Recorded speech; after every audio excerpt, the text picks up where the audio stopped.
దేశంలోనే అత్యంత శాస్త్రీయంగా పారదర్శకంగా రాష్ట్రంలో కులగణన సర్వే జరిగిందని పునరుద్ఘాటించారు. అందువల్ల విద్యా ఉద్యోగ రాజకీయాల్లో 42% రిజర్వేషన్లు సాధ్యమని తెలిపారు. బీసీల జనాభాను ఖచ్చితమైన లెక్క తేల్చకపోవడం వల్లే గతంలో సుప్రీంకోర్టు తప్పుపట్టిందని ఇప్పుడు ఆ పరిస్థితి ఉండదని సీఎం తెలిపారు.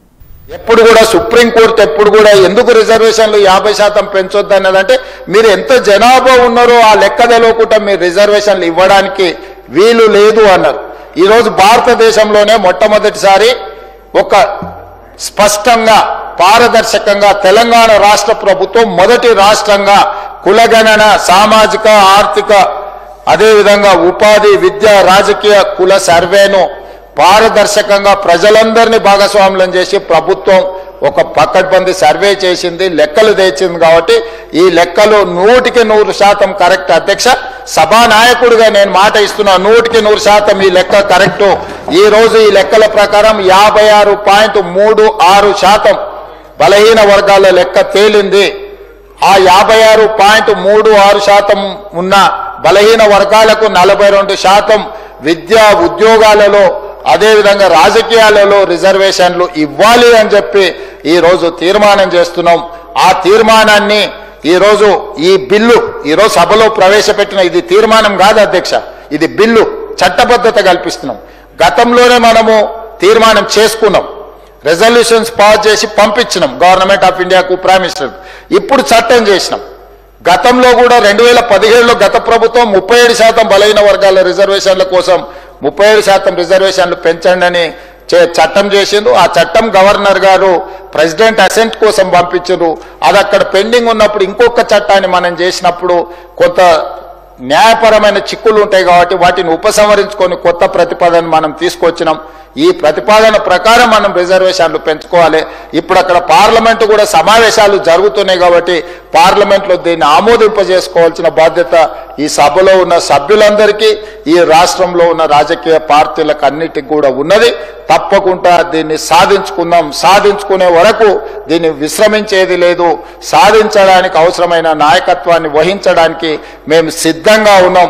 కామారెడ్డి తీర్మానానికి మేము కట్టుబడి ఉన్నాం. లోక్సభ నియోజకవర్గాల పునర్విభజనపై తెలంగాణ ప్రభుత్వం అఖిలపక్ష సమావేశాన్ని ఏర్పాటు చేసింది. ఉప ముఖ్యమంత్రి మల్లు భట్టి విక్రమార్క ఆధ్వర్యంలో అసెంబ్లీ కమిటీ హాల్లో ఈ సమావేశం నిర్వహించారు. సమావేశానికి కాంగ్రెస్, సిపిఐ, సిపిఎం, మజ్లిస్ పార్టీల ప్రతినిధులు హాజరయ్యారు. బీజేపీ, బీఆర్ఎస్ ప్రతినిధులు హాజరు కాలేదు. నియోజకవర్గాల పునర్విభజన జరిగితే దక్షిణాది రాష్ట్రాలకు అన్యాయం జరుగుతుందని దక్షిణాది రాష్ట్రాలకు చెందిన పలు పార్టీలు ఆందోళన వ్యక్తం చేస్తున్నాయి. దక్షిణాది రాష్ట్రాలు కుటుంబ నియంత్రణ పాటించాయని, దీంతో పునర్విభజన జరిగితే నష్టం జరుగుతుందని అంటున్నారు. ముఖ్యంగా తమిళనాడు ముఖ్యమంత్రి స్టాలిన్ పునర్విభజనపై గలమెత్తుతున్నారు. కాంగ్రెస్ చెప్పిన ఇందిరమ్మ రాజ్యం అంటే ప్రజలంతా అదేదో సంక్షేమ రాజ్యమని భ్రమపడ్డారని కేటీఆర్ అన్నారు. కేసీఆర్ కంటే ఎక్కువ సంక్షేమ పథకాలను కాంగ్రెస్ ప్రభుత్వం అమలు చేస్తుందేమో అన్న అపోహపడ్డారని తెలిపారు.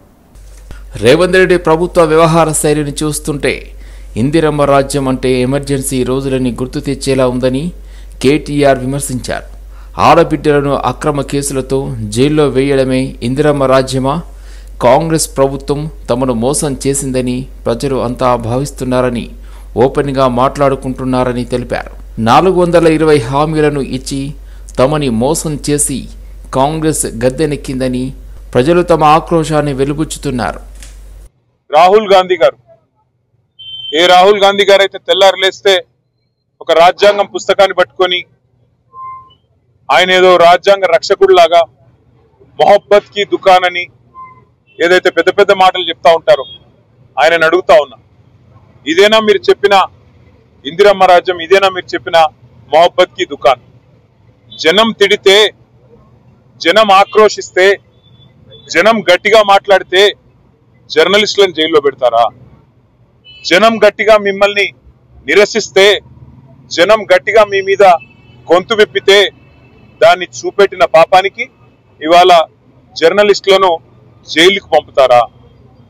ఒకరు ఇద్దరు కాదు, ఇప్పటికీ రేవంత్ రెడ్డి గారి ప్రభుత్వం వచ్చిన తర్వాత ఈ రాష్ట్రంలో ఒకరిద్దరు కాదు, సిద్దిరెడ్డి శ్రీనివాస్ రెడ్డి, గౌతమ్ పోతగోని, ఆకుల శ్రీనివాస్ రెడ్డి, శంకర్ గౌడ్, యారా రంజిత్ రెడ్డి, రాజ్ కుమార్ నాయక్, సరితా యాదవ్, విజయారెడ్డి, రేవతి, తన్వి యాదవ్, శివారెడ్డి.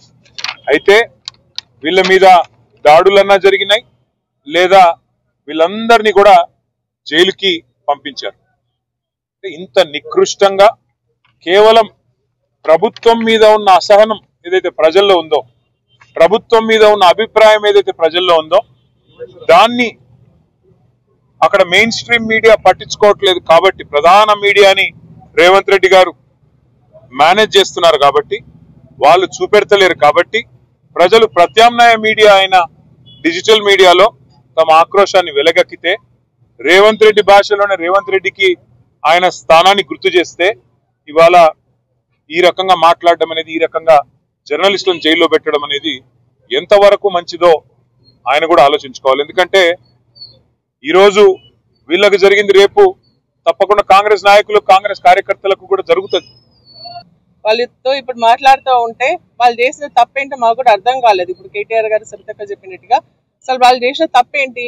ప్రజాపాలన అంటున్నారు. ప్రజాపాలనలో ప్రజల సమస్యలు తీరుతాయని చెప్పేసి అనుకుంటే ఈ ప్రజాపాలనలో పత్రికా స్వేచ్ఛను కూడా హరిస్తా ఉన్నారు. మరీ ముఖ్యంగా మహిళల పైన మరి మీ యొక్క అరాచక మీద అని చెప్పేసి అడుగుతా ఉన్నాను. ఎందుకంటే వారు చెప్తా ఉన్నారు, మహిళలు మార్నింగ్ ఎర్లీ అవర్స్ లో ఇంటికి వెళ్ళి వాళ్ళని ఒక క్రిమినల్స్ లో లేదంటే ఉగ్రవాదులను అరెస్ట్ చేసినట్టుగా మరి దాదాపు ఒక 40 మంది పోలీసులు రేవతి వారింటికి, అదే విధంగా తన్వి యాదవ్ దగ్గరికి 18 మంది పోలీసులు, అదే కూడా విమెన్ పోలీస్ సంబంధించి చాలా తక్కువ సంఖ్యలో వెళ్ళి వాళ్ళని అరెస్ట్ చేసి మరి కిడ్నాప్ చేసినట్టుగా, అది అరెస్ట్ అన్నారు, దాన్ని కిడ్నాప్ చేసినట్టుగా తీసుకెళ్లి వాళ్ళని అరెస్ట్ చేసి లోపల భరేసిండ్రు. అంటే ఇది పత్రికా స్వేచ్ఛను హరిస్తున్నారా లేదా అని చెప్పేసి నేను అడుగుతా ఉన్నా. జర్నలిస్ట్ కూడా ఆ రోజు కూడా కేసు పెట్టి వేధించడం, ఆ విధంగా చూస్తూ ఉంటే ఈ 15 నెలల లోపల దాదాపు 11 మంది పైన ఏదో ఒక రకంగా కేసులు పెట్టడము, జైలు పంపించడం అనేది ఈరోజు పరాపాటిగా మారింది తెలంగాణ రాష్ట్రంలో. రేవంత్ రెడ్డి గారు ఏదైతే 6 గ్యారెంటీలు ఎట్లా వటకెక్కించిండ్రు, 7వ గ్యారెంటీ కూడా ఎన్నికలప్పుడు 7వ గ్యారెంటీ ఏదైతే ఇచ్చిండో దాన్ని కూడా తుంగలో దొక్కినట్టు ఈరోజు ప్రజాస్వామ్యాన్ని కూని చేసే విధంగా ఈరోజు జర్నలిస్టులను అరెస్ట్ చేస్తూ వాళ్ళ వాళ్ళ వాళ్ళ ప్రభుత్వం అసమర్థతను కప్పిపుచ్చుకునే ప్రయత్నాన్ని ఈ విధంగా చేయాలనే ప్రయత్నం చేస్తూ ఉన్నారు. ఢిల్లీ లెవెల్లో ఉన్న, దేశం లెవెల్లో ఉన్న వాళ్ళు స్పందిస్తూ ఉన్నారు. జర్నలిస్టుల అరెస్టు అసహనానికి, ప్రభుత్వ అసహనానికి నిదర్శనంగా ఈ జర్నలిస్టుల అరెస్టు నిలిచిందని వాళ్ళ ఎంపీ గారి కపిల్ సిబాల్ గారు మొన్న మాట్లాడుతూ చెప్తున్నారు. తెలంగాణ రాష్ట్రంలో తెలంగాణ ప్రభుత్వ అసహనానికి నిదర్శనం జర్నలిస్టుల, మహిళా జర్నలిస్టుల అరెస్ట్ అనేది మొన్న వారే మాట్లాడుతున్నారు. కానీ ఇక్కడున్న ముఖ్యమంత్రి గారు, హోంమంత్రి గారు రెండు వారి దగ్గరే ఉన్నాయి. జనరల్ గా ఒక జర్నలిస్ట్ ని ఎవరైనా అరెస్ట్ చేయాలని, ఏదైనా చేయాలని ఫస్ట్ హోంమంత్రికే ఇన్ఫర్మేషన్ ఇస్తారు. అంటే మీ డైరెక్షన్ లో మీరు చెప్పిన ప్రకారం ఈరోజు జర్నలిస్టులందరినీ కూడా లోపలేసేసి ప్రజలు ఎవరు మాట్లాడినా కూడా వ్యతిరేకంగా ఎవరు టెలికాస్ట్ చేయకూడదు, ఎవరు చేసిన ఇలా ఇదే విధంగా ఉంటుందనే ఆలోచన కల్పించాలనే ఆలోచనతో ఈరోజు చేస్తా ఉన్నారు. ఒక అమ్మాయి ఈరోజు తన్వి యాదవ్ చెప్తా ఉంది, పొన్నాం ప్రభాకర్ ప్రవేశపెట్టిన బీసీ బిల్లును బీఆర్ఎస్ పార్టీ పక్షాన మనస్ఫూర్తిగా స్వాగతిస్తూ పూర్తి మద్దతు తెలుపుతున్నామని హరీష్ రావు అన్నారు. ఎప్పుడు నిజంగా బీసీ వర్గాలు సంతోషపడతాయంటే విద్యా ఉద్యోగాల్లో బీసీలకు 42% రిజర్వేషన్ వచ్చినప్పుడు, స్థానిక సంస్థల్లో పట్టణ గ్రామీణ ప్రాంతాల్లో 42% రిజర్వేషన్ ఫలితాలు వారికి అందినప్పుడు ఆ వర్గాలు చాలా సంతోషపడతాయని తెలిపారు. గౌరవనీయులు బీసీ సంక్షేమ శాఖ మంత్రివర్యులు, నా మిత్రుడు, మా జిల్లా శాసనసభ్యులు పొన్నం ప్రభాకర్ గారు ప్రవేశపెట్టినటువంటి ఈ బిల్లుకు బీఆర్ఎస్ పార్టీ సంపూర్ణమైన మద్దతును తెలియజేస్తుంది. ఈ బిల్లును మేము మనస్ఫూర్తిగా స్వాగతిస్తూ ఉన్నాము. అయితే ఈ బిల్లు ఎప్పుడు నిజంగా బీసీ వర్గాలు సంతోషపడతాయంటే, బీసీ వర్గాలకు విద్యా ఉద్యోగాల్లో 42% రిజర్వేషన్ వచ్చినాడు, బీసీ వర్గాలకు స్థానిక సంస్థల్లో పట్టణ మరియు గ్రామీణ ప్రాంతంలో 42% రిజర్వేషన్ ఫలాలు వారికి పూర్తిగా అందినప్పుడు ఆ వర్గాలు చాలా సంతోషపడతాయి.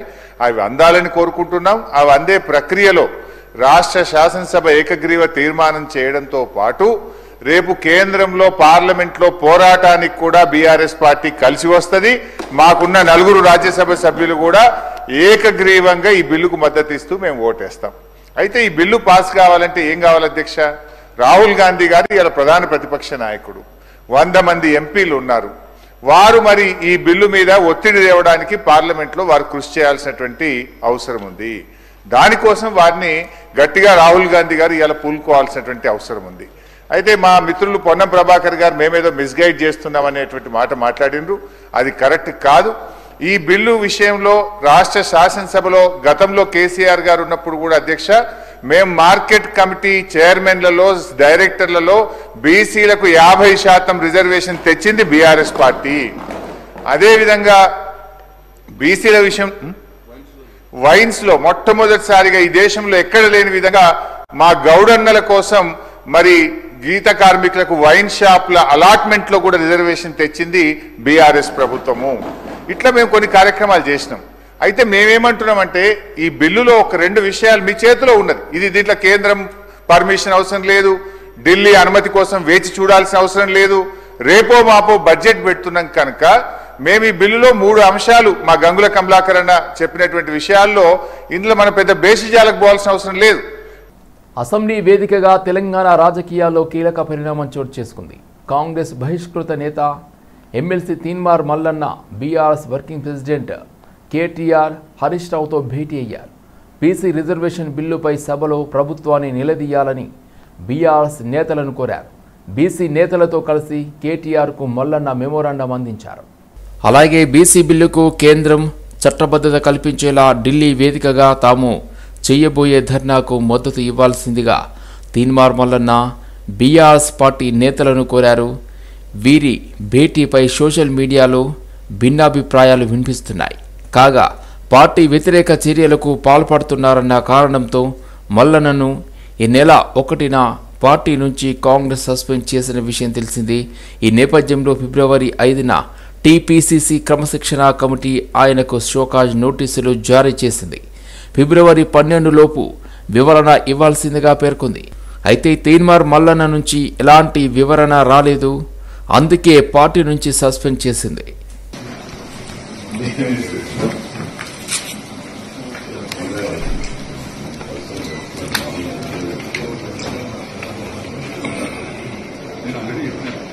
పొట్టి శ్రీరాములు యూనివర్సిటీకి సురవరం ప్రతాపరెడ్డి పేరు పెట్టడాన్ని వ్యతిరేకిస్తున్నామని బీజేపీ ఎమ్మెల్యే సూర్యనారాయణ గుప్తా అన్నారు. పొట్టి శ్రీరాములు ఒక ప్రాంతానికి చెందినవారు కాదని, గాంధీతో అనేక ఉద్యమాల్లో పాల్గొన్నారని ఆయన తెలిపారు. పొట్టి శ్రీరాములు కులం, జాతి కోసం పనిచేసిన వ్యక్తి కాదని వెల్లడించారు. అయితే ఈరోజు పొట్టి శ్రీరాములు యూనివర్సిటీకి సురవరం ప్రతాప్ రెడ్డి పేరు పెట్టాలనే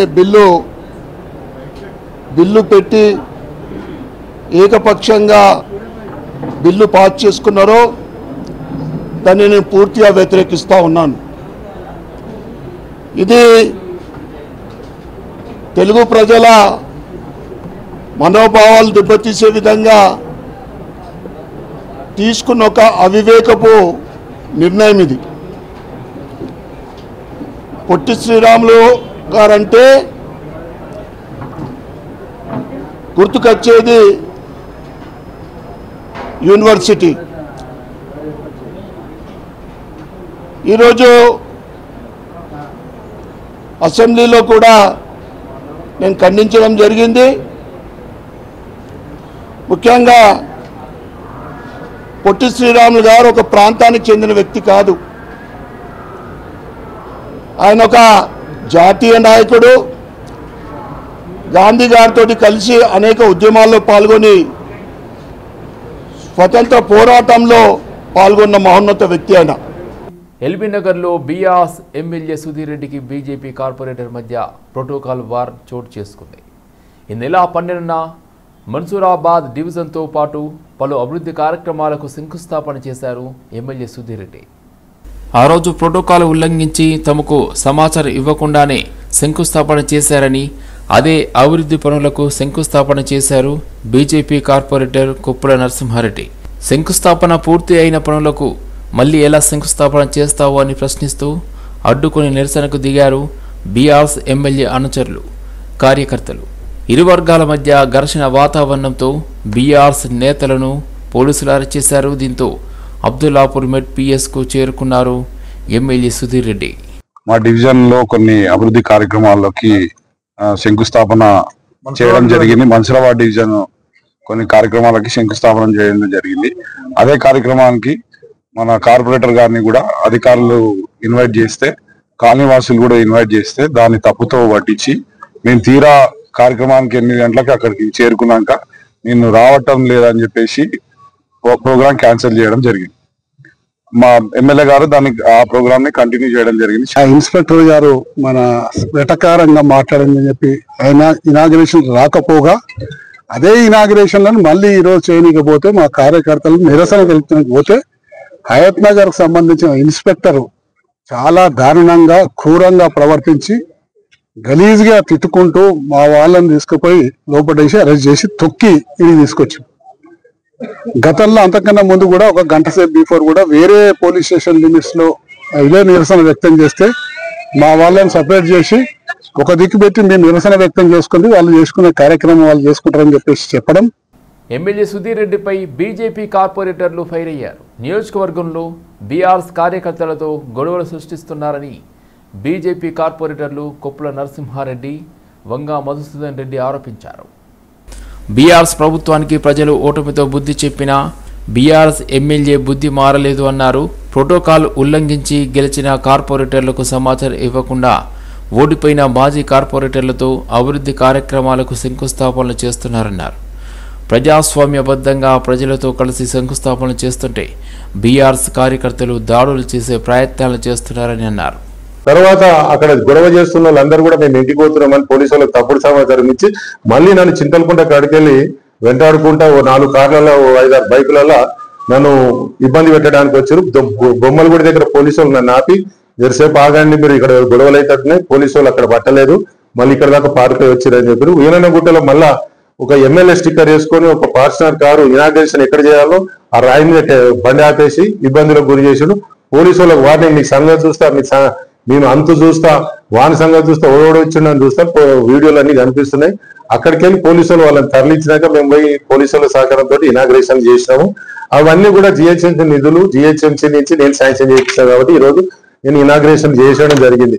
గతంలో ఇనాగ్రేషన్ లో మీరు పిలిచినట్టు విధానం కానీ, మీరు చెప్పే విధానం కానీ అందరికి నచ్చకనే ప్రతి కార్పొరేటర్ ఇవాళ ఇబ్బంది పడతాడు.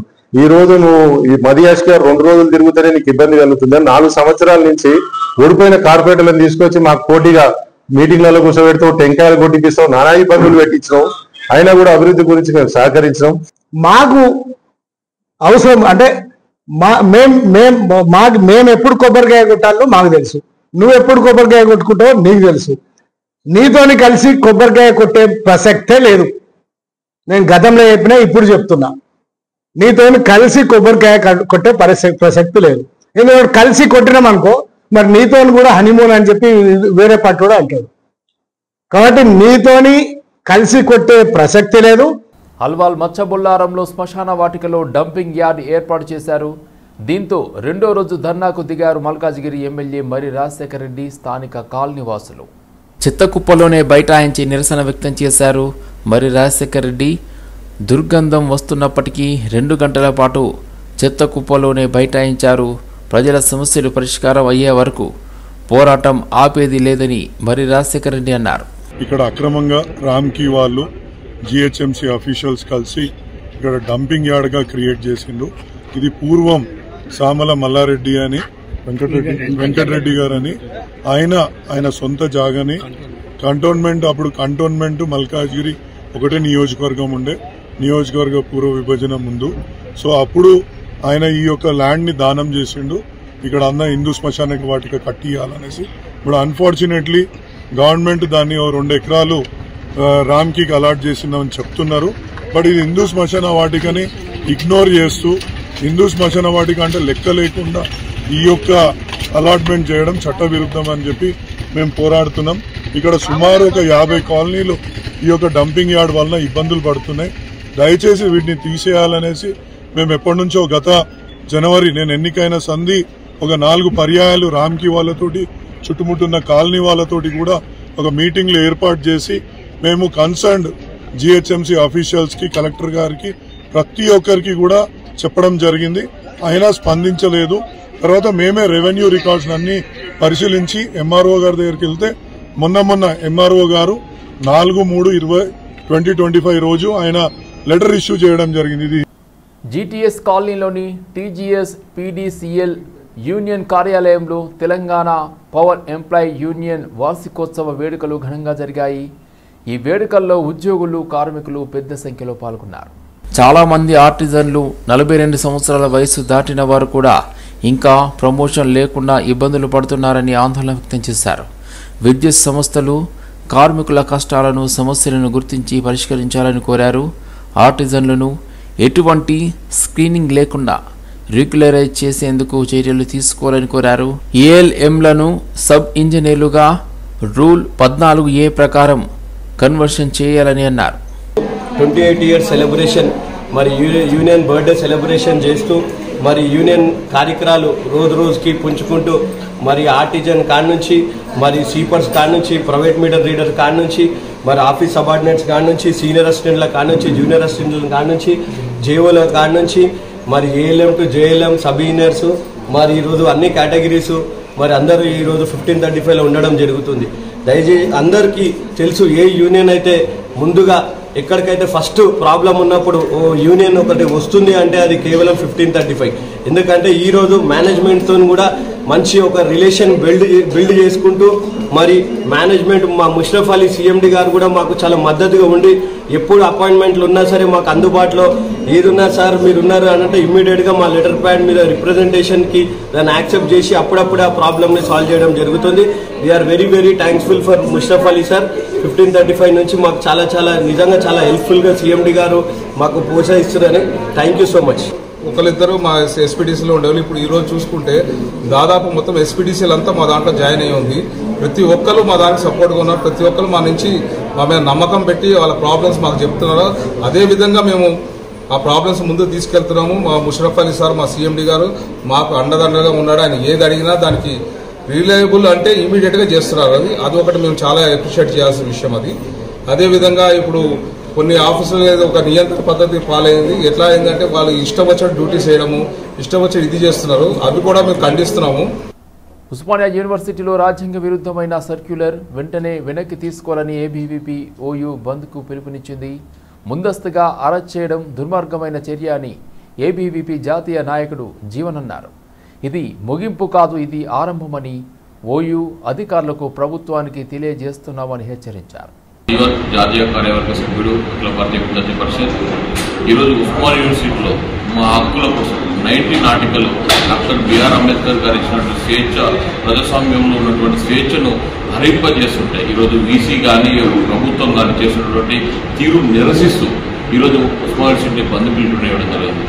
బంద్లో భాగంగా ఈరోజు అక్రమంగా పోలీసులు ఏ విధంగా తయారయ్యారంటే రక్షకులుగా ఉండాల్సినటువంటి పోలీసులు ఈరోజు కేవలం తొత్తులుగా మారి ఈరోజు అరెస్ట్ చేయడం అంటే చాలా సిగ్గుచేటు. ఇప్పటికైనా ప్రభుత్వం మారి ఈరోజు తీసుకున్నటువంటి తీసుకున్నటువంటి జీవోను, సర్కులర్ను వెంటనే వెనక్కి తీసుకోవాలని అఖిల భారతీయ విద్యార్థి పరిషత్ డిమాండ్ చేస్తుంది. 24 గంటల్లో ఈరోజు వీసీ రిజిస్టర్ ప్రెస్ మీట్ పెట్టి వెంటనే దాన్ని వెనక్కి తీసుకుంటామని చెప్పే వరకు ఉద్యమాన్ని ఆపేది లేదు. రానున్న రోజులలో ఎక్కడికైనా పోయి యుద్ధానికైనా మేము రెడీ ఉన్నామని తెలియజేస్తున్నాం. అఖిల భారతీయ విద్యార్థి పరిషత్ ఈ జీవోను వెనక్కి తీసుకోకపోతే రానున్న రోజుల్లో ఈ వీసీ కానీ ఈ అధికారులకు కానీ ప్రభుత్వానికి ఇది హెచ్చరికనని తెలియజేస్తున్నాం. ఖబర్దార్ వీసీ ప్రభుత్వమా. ఓయూలో విద్యార్థులు ఆందోళన చేపట్టారు. ఓయూ వీసీకి వ్యతిరేకంగా నినాదాలు చేస్తూ భారీ ఎత్తున ర్యాలీ నిర్వహించారు. ఈ ర్యాలీలో ఐక్య విద్యార్థి సంఘాలు పాల్గొన్నారు. ఉస్మానియా యూనివర్సిటీ వీసీ జారీ చేసిన సర్క్యులర్ను వెనక్కి తీసుకోవాలని విద్యార్థులు డిమాండ్ చేశారు. ఓయూ లైబ్రరీ నుండి ఆర్ట్స్ కళాశాల వద్దకు ర్యాలీగా వెళ్లారు విద్యార్థులు. ర్యాలీకి అనుమతి లేదు అని విద్యార్థులను అడ్డుకున్నారు పోలీసులు. దీంతో విద్యార్థులకు పోలీసుల మధ్య తోపులాట జరిగింది. విద్యార్థులను అరెస్ట్ చేసి పోలీస్ స్టేషన్కు తరలించారు. వైస్ ఛాన్సలర్ తీసుకొచ్చినటువంటి సర్క్యులర్ ఈ యూనివర్సిటీలో నిరసన చెప్పే హక్కును కాలరాస్తూ ఇలా భావ ప్రకటన స్వేచ్ఛను హరించే విధంగా అప్రజాస్వామికమైనటువంటి సర్క్యులర్ ని వెంటనే వెనక్కి తీసుకోవాలని ఇలా కాంగ్రెస్ పార్టీ నాయకుడిగా, యూనివర్సిటీ పరిశోధన విద్యార్థిగా వైస్ ఛాన్సలర్ హెచ్చరిస్తా ఉన్నాం. ఎందుకంటే ఈ యూనివర్సిటీ, ఈ రాష్ట్రంలో ఇలా కాంగ్రెస్ ప్రజాప్రభుత్వం ఉంది. మరి రాష్ట్రంలో ఉన్నటువంటి వైస్ ఛాన్సలర్ ఇలా భారతీయ జనతా పార్టీకి ఇలా అడుగులకు మడుగులొచ్చుతూ ఇలా ఎన్ఈపీని న్యూ ఎడ్యుకేషన్ పాలసీని ఇక్కడ ఇంప్లిమెంట్ చేస్తూ ఇలా ఈ రాష్ట్ర ప్రభుత్వానికి వ్యతిరేకంగా పనిచేస్తున్నట్టుగా కనబడతా ఉంది. కాబట్టి వైస్ ఛాన్సలర్ వైఖరిని మేము తీవ్రంగా ఖండిస్తా ఉన్నాం. కాబట్టి వెంటనే విద్యార్థులకు నష్టం చేసేటువంటి చర్యలు, పరిశోధన విద్యార్థులు PhD 2017, 2018 పరిశోధన విద్యార్థులు ఎవరైతే ఉన్నారో వాళ్ళ అడ్మిషన్లు రద్దు చేస్తా వాళ్ళను సబ్మిషన్ చేసుకునేటువంటి హక్కును రాసే విధంగా చర్యలు చేపడతా ఉన్నారు. అదంతా కూడా భారతీయ జనతా పార్టీ తీసుకొచ్చినటువంటి న్యూ ఎడ్యుకేషన్ పాలసీలో భాగంగా నడుస్తా ఉంది. కాబట్టి ఇలా ఎందుకు దాన్ని మీరు సమర్థిస్తా ఉన్నారని సందర్భంగా మేము వైస్ ఛాన్సలర్ని ప్రశ్నిస్తా ఉన్నాం. కాబట్టి వెంటనే న్యూ ఎడ్యుకేషన్ పాలసీని ఇంప్లిమెంట్ చేయడం మానుకోవాలని కూడా ఈ సందర్భంగా మేము వైస్ ఛాన్సలర్ని హెచ్చరిస్తా ఉన్నాం. హైదరాబాద్ బాగంబర్పేటలోని నవ్య స్కూల్ వార్షికోత్సవం ఘనంగా నిర్వహించారు. ఈ సందర్భంగా విద్యార్థులు ఆటపాటలతో డ్యాన్సులతో సందడి చేశారు. 10వ తరగతి తర్వాత ఇంటర్మీడియట్ చదువుకోవడానికి వెళ్లే విద్యార్థులకు ఫైల్స్ డిస్ట్రిబ్యూషన్ కార్యక్రమం చేశారు. అదేవిధంగా విద్యార్థులు తమకు ఎన్నేళ్లుగా విద్యను బోధించే ఉపాధ్యాయులకు బహుమతులు అందించారు. 10వ తరగతి విద్యార్థులు జీవితంలో ఉన్నత శిఖరాలను చేరుకోవాలని స్కూల్ ప్రిన్సిపల్ భాస్కర్ రెడ్డి తెలిపారు. ఈ రోజు నవ్య గ్రామర్ స్కూల్లో 10th క్లాస్ స్టూడెంట్స్ కు 9th class students farewell party Navya grammar స్కూల్లో జరిగింది. చాలా కలర్ఫుల్ గా విద్యార్థులు వచ్చి ఈ కార్యక్రమంలో పాల్గొన్నారు. 9th class students 10th class students కు ఆల్ ది బెస్ట్ చెప్పారు. సీనియర్స్ అయిన స్టూడెంట్స్ 9th క్లాస్ స్టూడెంట్స్ కు వాళ్ళు గైడెన్స్ ఇచ్చారు. వాళ్ళ యొక్క మెమరీస్ నవ్య గ్రామర్ స్కూల్లో గుర్తు చేసుకున్నారు.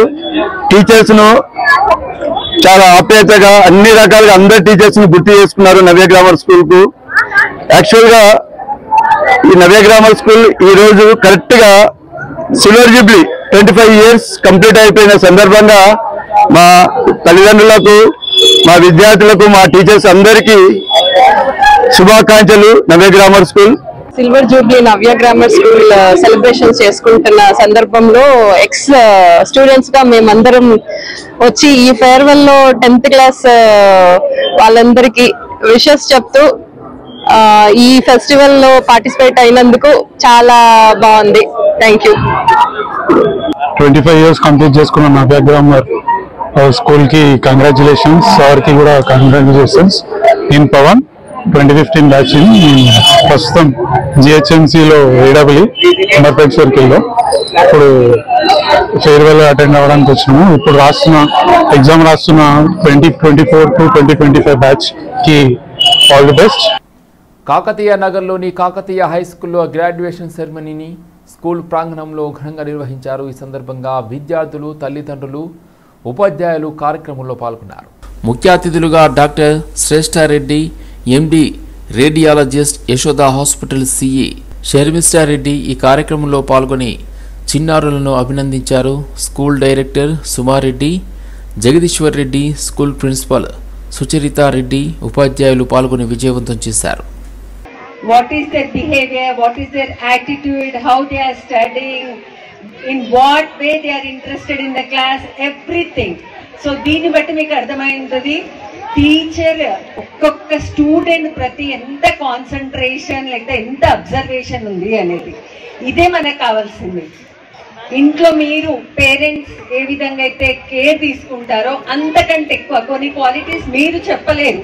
మా బాబు తింటాడు, మా బాబు చదువుతాడు, మా బాబు అల్లరి చేసి కొన్ని మీరు చెప్పలేరు. కానీ మీ చైల్డ్ గురించి ప్రతి అంశంలో, ప్రతి యాంగిల్లో టీచర్ ఈరోజు మీకు ఎక్స్ప్లెయిన్ చేసిన విధానం మీకు తెలిసిపోయి ఉంటుంది. How care they are taking.